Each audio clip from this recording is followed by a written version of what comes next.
لوگوں کے بچوں سے امپریس، اپنے بچوں سے ڈپریس۔ اس عادت کی اصلاح کی بہت زیادہ ضرورت ہے کہ جب ہم کسی کے بچے کو کوئی اچھا کام کرتے ہوئے دیکھتے ہیں تو ہم بہت زیادہ پریشان ہو جاتے ہیں، گھر آ کر غصہ کرتے ہیں، اپنے بچوں کو جھاڑتے ہیں، ان کو برا بھلا کہتے ہیں، لوگوں کی بچوں کی تعریف کرتے ہیں، اپنے بچوں کی برائی کرتے ہیں۔ تو پہلی بات یہ کہ کسی بھی انسان کا دوسرے انسان کے ساتھ موازنہ کرنا یہ درست نہیں ہے۔ کسی کو کوئی لکھنے میں اچھا ہے، کوئی پڑھنے میں اچھا ہے، کوئی بولنے میں اچھا ہے، تو ہر کسی کی اپنی اپنی خصوصیت ہے، ہر کسی کے چمکنے کا ایک وقت ہوگا، کوئی چاند ہوگا تو کوئی سورج ہوگا۔ اگر کسی کا بچہ کوئی اچھا کام کرتا ہے تو والدین ہونے کے ناطے ہمیں غور کرنا چاہیے کہ یہ بچے کی نہیں، یہ ہماری کوئی کمی کی وجہ سے ایسا ہو رہا ہے۔ اور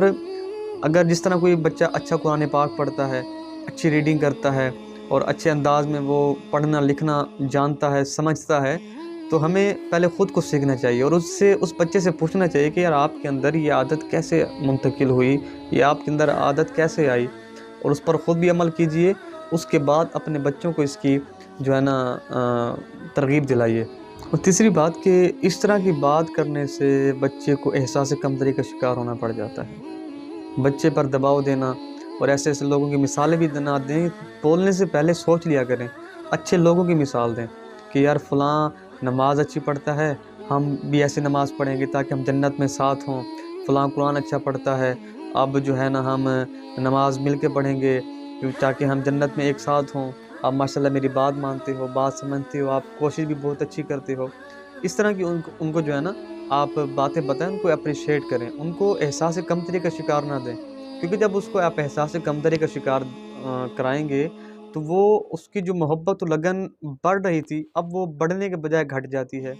خود کو اہل ہونے کے باوجود بھی نااہل محسوس کرنے لگتا ہے۔ اور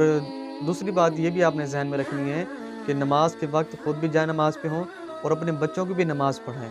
اس سے نہ ہی ہمارے پیسے لگتے ہیں اور نہ ہی ذہنی تھکاوٹ یا جسمانی